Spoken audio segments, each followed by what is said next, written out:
Hello friends, आपल्या सर्वांची आवडती मालिका वचन दिले तू मला या मालिकेच्या आजच्या शुक्रवार 28 ऑगस्टच्या एपिसोडमध्ये एकानंतर एक धमाकेदार ट्विस्ट आले आहेत. फ्रेंड्स, आजचा एपिसोड खूप भारी होता. मग नेमकं घडलंय तरी काय? तर आजच्या एपिसोडमध्ये हर्षवर्धन ऊर्जाच्या रूममध्ये आला आणि ऊर्जाला ठणकावून सांगितलं की तू पहिल्याच दिवशी मला दिलेलं वचन मोडतीये. मी तुला सांगितलंय की वकिली कायमची सोडून द्यायची आणि पुन्हा कधीही हा कोट अंगावर चढवायचा नाही, नाहीतर मी तुला वॉर्न करतोय. आणि तेवढ्या शौर्य तेथे येतो आणि विचारतो, डॅड तुम्ही ऊर्जाला कसली वॉर्निंग देताय? आणि हर्षवर्धनने डायरेक्ट शौर्यला सांगून टाकलंय, मी तिला यासाठी वॉर्निंग देतोय की तिने वकिली कायमची सोडून द्यावी. हे ऐकून ऊर्जा आणि शौर्य दोघांना जबर धक्का बसलाय. मग आता हर्षवर्धन शौर्यला सुद्धा आपला सगळा प्लॅन सांगणार का? हे जाणून घेण्यासाठी हा व्हिडिओ शेवटपर्यंत नक्की पहा. फ्रेंड्स, आजच्या एपिसोडच्या सुरुवातीलाच ऊर्जा शौर्यला समजवण्याचा प्रयत्न करते, शौर्य तू हे जे काही करतोय ना ते अतिशय चुकीचं आहे. तू सासूबाईंशी भांडत राहिला तर त्यांना असं वाटेल की मी तुला त्यांच्यापासून तोडतीये आणि तुमच्या दोघांचं नातं आणखीनच वाईट होईल. सासूबाई दुःखी होतील, तू दुःखी होशील आणि मी या घरात नाती तोडण्यासाठी नाही आलीये तर नाती जोडण्यासाठी आलीये. त्यामुळे प्लीज असं करू नको. शौर्य खूप दुःखी होतो आणि ऊर्जाला विचारतो, ऊर्जा तू मला सांग, आता या घरात तुला बंदी घातली गेली आहे. तू घरातील किचनमध्ये येऊ शकत नाही, त्यानंतर तू काहीच करू शकत नाही, आमच्याबरोबर डायनिंग टेबलवर येऊन बसून जेवू शकत नाही. मग आईचं मन मोडायचं नाही म्हणून मी काय करायचं? तू येथे रूममध्ये उपाशी आहेस तरीसुद्धा मी पोट भरून जेवण करायचं. एवढ्या भरल्या घरात तू एकटीने या रूममध्ये राहायचं आणि मी बाकीच्यांबरोबर मस्त हसून खेळून गप्पा मारत बसायच्या. अशीच तुझी इच्छा आहे का? ऊर्जाची बोलतीच बंद होते. शौर्य विचारतो, ते सोड, तू मला सांग की जर तू माझ्या जागी असतीस आणि मला हे सगळं भोगावं लागलं असतं तर तू काय केलं असतं? तू आता मला जो सल्ला देतेस ना, तू सुद्धा तशीच वागली असती का? ऊर्जाची बोलती बंद झाली असते. ऊर्जा खूप मोठेपणा करते, पण शौर्याने तिला बरोबर कात्रीत पकडलेलं असतं. शौर्य म्हणतो, नाही येणे उत्तर, मग गप्प बस, जास्त शहाणपणा नको दाखवू. आणि आत्ता मी बाहेरून जेवण ऑर्डर करतोय, मस्त दोघे जेवण करूया. आणि हो, मी बटरस्कॉच आईस्क्रीमसुद्धा मागवले तुझ्या आवडीचं, ते सुद्धा खायचंय. चल स्माईल कर. ऊर्जा स्माईल करते आणि त्याच वेळेस रूमचा दरवाजा वाजतो. आता कोण आलंय हा प्रश्न शौर्यला पडतो. ऊर्जा त्याला दार उघडायला सांगते. शौर्य दार उघडतो तर चक्क कुमुदिनी आजी आलेली असते. आजी मध्ये येते आणि म्हणते, चल ऊर्जा. ऊर्जा विचारते, कोठे? आजी म्हणते, विजयाच्या रूममध्ये आत्ताच्या आत्ता विजयाशी बोलून घेऊया आणि फैसला करून टाकूया. ऊर्जा म्हणते, नको आजी नको, खूप वाद झालेत, आता वाद घालायला नकोय मला. तर आजी म्हणते, अगं वाद घालायला नाही चाललोय आपण, परंतु या घरात जर तुझ्यावर अन्याय होत असेल तर मी ते सहन करणार नाहीये. म्हणजे जेव्हापासून तू या घरात आली आहे हेच सुरू आहे. तू लग्न करून पहिल्यांदा या घरात आली तरी सुद्धा विजयाने तेच केलं की तुला घरात घ्यायचं नाही. मग कसे बसे थोडे दिवस बरे गेले, तर आता तू जेलमधून परत आली तेव्हा सुद्धा ती तेच बोलतीयस. तुझा काही दोष नसताना, तू निर्दोष नसताना तुला खुनी खुनी म्हणतीये, तुला घरात शिक्षा देतीये, किचनमध्ये यायचं नाही, डायनिंग टेबलवर बसून जेवायचं नाही. हे सगळं मी सहन करणार नाहीये. अजून मी जिवंत आहे आणि मला तिला याचा जाब विचारावाच लागेल. ऊर्जा म्हणते, आजी जर आपण जाब विचारायला गेलो ना तर प्रकरण आणखीन चिघळेल, घरात आणखीन वाद होतील आणि मला तेच नकोय. तर आजी म्हणते, अगं ऊर्जा कशी आहेस तू? अन्याय सहन करणं हा खूप मोठा गुन्हा असतो. तर शौर्य म्हणतो, आजी मी सुद्धा तिला तेच समजवण्याचा प्रयत्न करतोय, परंतु ती काही ऐकत नाहीये. शौर्याला ऊर्जा समजावून सांगते, शौर्य मी तुला म्हणाले ना की सगळं ठीक होईल. आणि आजी माझ्यावर पूर्ण विश्वास आहे की लवकरच तो दिवस येईल जेव्हा मी स्वतःला निर्दोष सिद्ध करेल. आणि एकदा का मी स्वतःला निर्दोष सिद्ध केलं मग त्यानंतर आई मला स्वीकारतील, सासूबाई मला स्वीकारतील आणि सगळं काही ठीक होईल. तर आजी म्हणते, ठीक आहे, तुला यायचं नसेल नको येऊ, पण मी मात्र विजयाला जाब विचारायला जाणार आहे. असं म्हणून आजी तेथून निघून जाते. शौर्य आणि ऊर्जा एकमेकांना घट्ट मिठी मारतात. तर इकडे आमदार शिर्केच्या घरी विक्रांतची आई ही डायनिंग टेबलवर बसून रडत असते. तेवढ्यात आमदार शिर्के तेथे येतो आणि त्याला दिसतं की विक्रांतच्या आईने विक्रांतच्या जेवणाचं ताटसुद्धा वाढून ठेवलंय आणि या ताटाकडे पाहूनच ती रडतीये. आमदार शिर्केला सुद्धा खूप वाईट वाटतं आणि तो म्हणतो, काय करतीयस हे तू? किती दिवस अजून तू विक्रांतचं ताट असंच वाढून ठेवणार आहे? आपण आता पुढे जायला हवं. तर विक्रांतची आई विचारते, विक्रांतला मागे सोडून पुढे जायचं का? आमदार शिर्के म्हणतो, नाही मला तसं नाही म्हणायचंय. पण असं केल्याने विक्रांत परत येणार आहे का? आता तू कितीही रडत बसली, स्वतःला कितीही त्रास करून घेतला, तरीसुद्धा जे शेवटी घडलंय ते घडलंय. आता विक्रांत परत कधीच येणार नाही, त्यामुळे स्वतःला सावर. आमदार शिर्के पाणी पिऊ लागतो. तेवढ्यात अर्पिता जिन्यावरून खाली उतरते आणि आमदार शिर्केला जाब विचारते, पप्पा तुमच्या घशाखाली 2 घास जाता तरी कसे? आमदार शिर्केला काही कळतच नाही ही काय बोलतीये. अर्पिता चिडून म्हणते, त्या ऊर्जा शिंदेने माझ्या विक्रांतचा खून केला आणि ती जामिनावर आता मस्त घरी आलीये, मजा मारतीये, सुखात आहे आणि आपण सगळे इथे मस्त पोट भरून जेवतोय. नाही पप्पा, तुम्ही विसरला असाल, पण मी त्या ऊर्जा शिंदेला नाही विसरू शकत, तिला नाही माफ करू शकत. तिने आधी शौर्यला माझ्यापासून हिरावून घेतलं आणि आता माझ्या भावाचा खून केलाय. मी तिला अशी शिक्षा देणार आहे ना, अशी शिक्षा देणार आहे ना, की तिने कधी जन्मात विचार केला नसेल. मी तिला सोडणार नाहीये. काही दिवसांपूर्वी ही अर्पिता सायको झाली होती, आता बरी झाली आहे असं दिसतंय. आमदार शिर्के तिला थांबवतो आणि म्हणतो, बेटा शांत हो. तुला आठवतंय का, विक्रांत अशी चिडचिड करायचा आणि रागाच्या भरात काही वेडवाकडं करू नये म्हणून तूच त्याला समजून सांगायची, आणि आता तू तेच करतेस का? आणि तुला काय वाटतं, माझ्या मुलाचा विक्रांतचा त्या ऊर्जा शिंदेने खून केलाय हे मी विसरून जाईल? अगं बाप आहे मी, माझ्या मुलाचा खून झालाय हे मी कसं विसरू शकतो? तुला माहितीये का, आज कोर्टात त्या हर्षवर्धन जहागीरदाराची गचंडी पकडली होती मी आणि त्याला धमकी दिली, हर्षवर्धन जहागीरदार तुझ्या संपूर्ण कुटुंबाला मी संपून टाकेल. अर्पिताला मोठा धक्काच बसतो. अर्पिता विचारते, काय? कारण या अर्पिताला अजूनही शौर्यशी माझं लग्न होईल अशी अपेक्षा आहे. आमदार शिर्के म्हणतो, हो तेव्हा रागाच्या भरात मी धमकी दिली, पण नंतर मला असं वाटलं उगतच मी हे केलं, असा राग डोक्यात घालून काही करणं चुकीचं आहे. कारण मला तर त्याच्या कुटुंबाला संपवायचंच आहे, पण मी असं रागाच्या भरात काही केलं तर मीच अडकण्याची शक्यता आहे. त्यामुळे आपला डाव आपल्यावर उलटू नये यासाठी काहीतरी प्लॅनिंग करून सगळं करावं लागणार आहे. पण त्या हर्षवर्धनला, त्याच्या मुलाला आणि त्याच्या सुनेला मी संपवणार एवढं मात्र नक्की. आमदार शिर्के आपला आपला प्लॅन बनवत असतो आणि इकडे अर्पिता म्हणते, डॅड तुम्ही काही पण म्हणा, परंतु त्या ऊर्जा शिंदेला मी सोडणार नाहीये. मी तिला कधीच विसरू देणार नाही की तिने माझ्या भावाचा खून केलाय.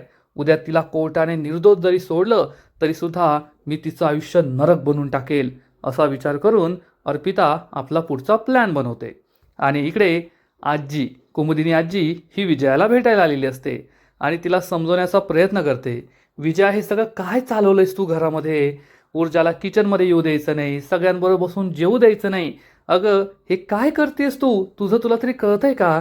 म्हणजे आपण कोणत्या घरात राहतो, आपले संस्कार काय आहेत, हे सगळं सोडून तू ऊर्जाला असा सासुरवास करतीये, असा त्रास देतीये. मला हे बिलकुल आवडलेलं नाहीये. आत्ताच्या आत्ता हे थांबव. जेव्हापासून ऊर्जा आणि शौर्याचं लग्न झालंय, तू तिच्याबद्दल मनात गैरसमज निर्माण करून घेतलाय आणि तू ह्या घरातलं वातावरण खराब करतेय.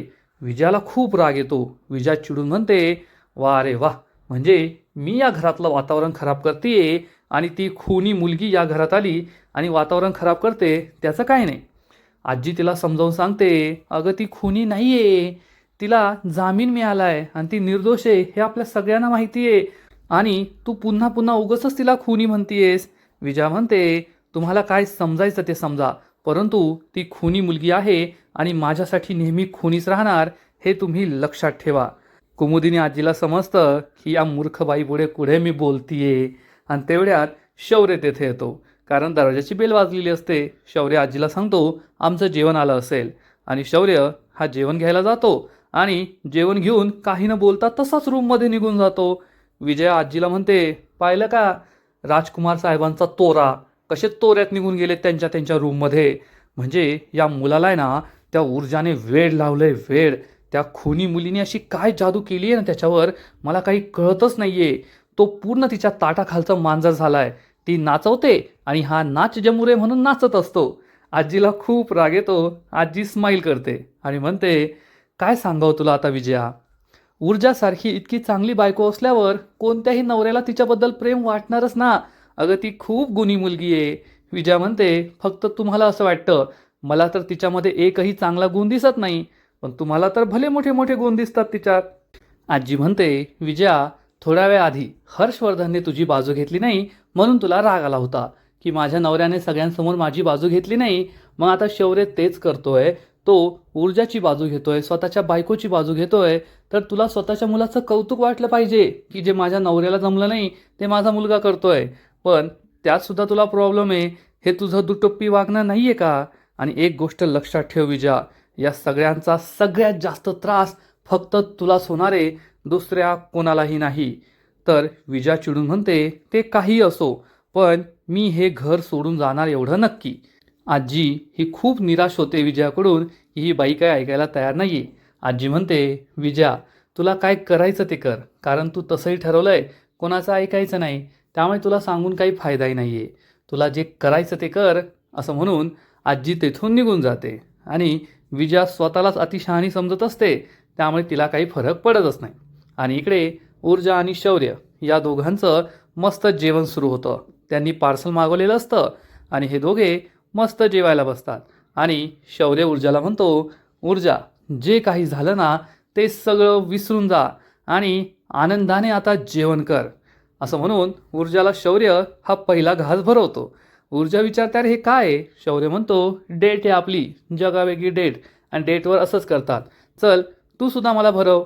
ऊर्जा विचारते, मी तुला भरवायचं? तर शौर्य म्हणतो, हो, मला भरवायचं. ऊर्जा म्हणते, शौर्य, कधी कधी मला कळतच नाही, मी वकील असलेल्या शौर्यशी लग्न केलंय का एका लहान मुलाशी शौर्यशी लग्न केलंय. असं म्हणून ती शौर्यला भरवते. शौर्य सांगतो, नवरा बायको ना हे एकमेकांशी लहान मुलासारखेच वागतात, म्हणजे त्यांच्यातलं प्रेम हे असंच वाढत राहतं आणि मला तुझ्याबरोबर नेहमी असंच वागायचं आहे. हे दोघे एकमेकांना खाऊ घालत असतात. आणि ऊर्जा शौर्यला म्हणते, शौर्य, मला हे बिलकुल पटत नाही आहे. एकाच घरात राहून आपण असं वेगळं खातोय, वेगळं राहतोय. पण तू काळजी करू नको, मी लवकरच सगळं ठीक करेल आणि मग आपण सगळे एकत्र बसून मस्त जेवण करूया. शौर्य म्हणतो, तथास्तु, माझा तुझ्यावर पूर्ण विश्वास आहे. ऊर्जा आणि शौर्य हे दोघे पोट भरून जेवण करत असतात. आणि त्याच वेळेस शौर्य हा ऊर्जाच्या जवळ येण्याचा प्रयत्न करतो. आणि ऊर्जाने हर्षवर्धनला वचन दिलंय की मी शौर्यपासून लांब राहील. आणि ऊर्जाला असं वाटतंय की हर्षवर्धनने रूममध्ये CCTV लावून ठेवलेत, त्याला काय कळायचंय. पण ऊर्जा बिचाऱ्या शौर्यला नाराज करते, त्याच्यापासून दूर जाते. शौर्य विचारतो, काय झालं ऊर्जा? तर ऊर्जा सांगते, अरे काय नाही, मला बरं वाटत नाही ना, तर आराम करायचा आहे. शौर्य विचारतो, तू आता तर बरी होती ना? ऊर्जाकडे या प्रश्नाचं उत्तर नसतं. शौर्य म्हणतो, हो हो, मी समजू शकतो, तू जेलमधून आली आहेस तर तुला त्रास होऊ शकतो ना. जाऊ दे, काय नाही, काही विचार करू नको. आपण आहे ना आता आईस्क्रीम खाऊया. मी तुझ्यासाठी बटरस्कॉच आईस्क्रीम आणलं आहे, ते आईस्क्रीम मी आणतो. अरे यार, पण मी किचनमध्ये नाही जाऊ शकत ना, मी आहे ना तीर्थाला फोन करून सांगतो. असं म्हणून शौर्य तीर्थाला फोन करायला जातो. आणि इकडे ऊर्जाला वाईट वाटतं, मी शौर्यला माझ्यापासून दूर ठेवतीये, परंतु हर्षवर्धनला दिलेलं वचन तर पूर्ण करावंच लागेल. पण शौर्यला जर मी परत परत असंच स्वतःपासून दूर ठेवलं तर तो दुखावला जाईल. त्याला न दुखावता मला हे करावं लागणार आहे. आता असं काहीतरी कारण देते ज्यामुळे पुढील काही दिवस शौर्य हा माझ्या जवळ येणार नाही. आणि मग त्यानंतर जेव्हा सगळं ठीक होईल तेव्हा तर आमचं नातंसुद्धा ठीक होईलच, असा विचार ऊर्जा करते. आणि इकडे विजया हॉलमध्ये डोक्याला हात लावून बसलेली असते. तेवढ्यात आदित्य रूम बाहेर येतो आणि विचारतो, आई काय झालंय, तू इथे का बसली आहेस, जा झोपायला जा. परंतु विजया काही उत्तर देत नाही, तसंच तोंड पाडून बसते. आदित्य म्हणतो, आई आता नको विचार करत बसू, जा जाऊन तुझ्या रूममध्ये झोप. परंतु तेवढ्यात तीर्था जिन्यावरून खाली उतरते आणि आदित्यला सांगते, आदित्य दादा, मला शौर्य दादाचा कॉल आला होता, त्यांच्या रूममध्ये आईस्क्रीम पार्टी आहे. आदित्य विचारतो, आता? तर ती सांगते, अरे हो, आज ऊर्जा वहिनी घरी आली आहे ना, त्या आनंदात. हे ऐकून आदित्य खुश होतो, तर विजयाला मात्र खूप राग येतो. आणि मग आदित्य हा विजयाला विचारतो, आई यायचंय का पार्टी करायला? तर विजया चिडून म्हणते, काही गरज नाही आहे. मग तीर्था आणि आदित्य एकमेकांना इशारा करतात आणि ऊर्जा आणि शौर्याच्या रूममध्ये निघून जातात. त्यामुळे विजयाला खूप राग येतो. मग हे दोघे रूममध्ये येतात, तर ऊर्जा आणि तीर्था एकमेकींना भेटून खूप खुश होतात. तीर्था विचारते, वहिनी कशी आहेस तू, तुला विचारायला वेळच नाही मिळाला. ऊर्जा सांगते, मी ठीक आहे, तू कशी आहेस, आता घाबरायला नाही होत ना? तर तीर्था सांगते, नाही नाही, आता तसा काही प्रॉब्लेम नाही आहे. ऊर्जा म्हणते, नेहमी अशीच हसत खेळत राहा. या दोघी एकमेकींना भेटून खूप खुश असतात. शौर्य आणि आदित्य म्हणतात, झाली का गाळफट घेऊन, आईस्क्रीम वितळून जाईल, चला आईस्क्रीम खाऊया. तेवढ्या शौर्य म्हणतो, ते तर खायचंच आहे, पण मला असं वाटतं ऊर्जा एवढ्या संकटातून घरी आली आहे, मग तिच्यासाठी हिप्पे फुर्रे व्हायलाच पाहिजे ना. 3 चीअर्स फॉर ऊर्जा, हिप्पे फुर्रे असं म्हणून हे जोर जोरात ओरडतात. दरवाजा उघडाच असतो, त्यामुळे ऊर्जा ही दरवाजा बंद करायला जाते. तेवढ्यात तिला दिसतं की विजया ही बाहेर सोफ्यावर एकटीच बसेल आहे टेन्शनमध्ये. आणि मग ऊर्जा ही शौर्यजवळ येते आणि म्हणते, शौर्य, सासूबाई बाहेर एकट्याच बसल्यात, चल ना आपण त्यांना समजावू, त्यांना इथं आईस्क्रीम खायला घेऊन येऊ. शौर्य म्हणतो, ए बाई, सगळे आनंदात आहे ना, कशाला त्यांच्या आनंदावर विरजण टाकते, बस तू पण घे आईस्क्रीम खाऊन. आणि शौर्य ऊर्जाला आईस्क्रीम खायला बसवतो आणि मग हे सगळे आईस्क्रीम खात असतात. त्यांना आईस्क्रीम खूप आवडतं. आदित्य, तीर्था मस्त जोक मारतात, आनंद साजरा करतात आणि हे सगळे मस्त खाऊन पिऊन सुखात राहतात. पाहता पाहता आईस्क्रीम पार्टी संपते आणि मग त्यानंतर आदित्य आणि तीर्था हे दोघे जायला निघतात. आदित्य पुन्हा एकदा हिप हिप, तर शौर्य म्हणतो, जा रे लवकर जा रे. आदित्य म्हणतो, कळतंय. आदित्य निघून जातो. तीर्था थांबते, तर शौर्य म्हणतो, तू पण जा, तुला काय जास्त आईस्क्रीम मिळणार नाहीये. तीर्था तोंड वाकडं करून तेथून निघून जाते आणि ऊर्जाचं तोंड नेहमीप्रमाणे पडलेलंच असतं. शौर्य विचारतो, काय झालंय ऊर्जा?